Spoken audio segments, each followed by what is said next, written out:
friends. So I am introduce myself. I am studying in Sir J Schools of Art.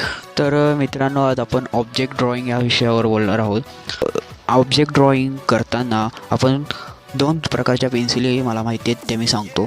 एक आर्टलाईन pencil आहे आणि एक Staedtler pencil आहे. दोघांपैकी तुम्ही कोणतीही यूज करू शकतात आणि आपण बरेच टाईपचे ऑब्जेक्ट टाईपने आपण करू शकतो.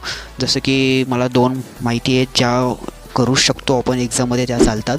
त्या म्हणजे स्मूथ रेंडरिंग आणि हॅचिंग असे दोन प्रकार असतात. दोघांपैकी कोणतेही एक प्रकार आपण केलं तरी चालेल.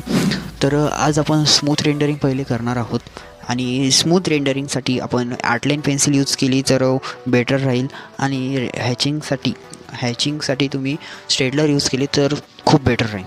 ऑब्जेक्ट ड्रॉइंग करताना समोर एक कॉर्नर बनवायचा आहे आपल्याला पुठ्ठ्याचा, जेणेकरून आपल्याला एकाच साईडून उजेड आणि प्रकाश भेटेल आणि दुसऱ्या साईडला आपल्याला बरोबर सावली भेटेल.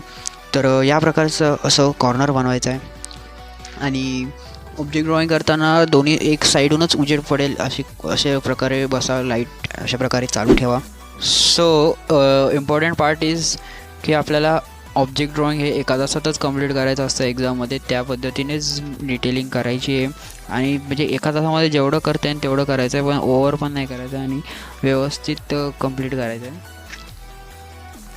आणि मी सुद्धा क्विक डेमो देतो आहे बिकॉज आपल्याला एका तासातच कंप्लीट करायचं आहे. तेवढ्या स्पीडने जेवढं देता येईल तेवढं आपण द्यायचं आहे, पण व्यवस्थित ओव्हर नाही करायचं आहे. जेवढं चांगलं होईल आपलं अर्ध्या तासात जरी झालं कंप्लीट आणि चांगलं दिसत असेल तरी पण चालेल, पण टाईम आहे म्हणून अजून काहीतरी करूया असं काही करू नका.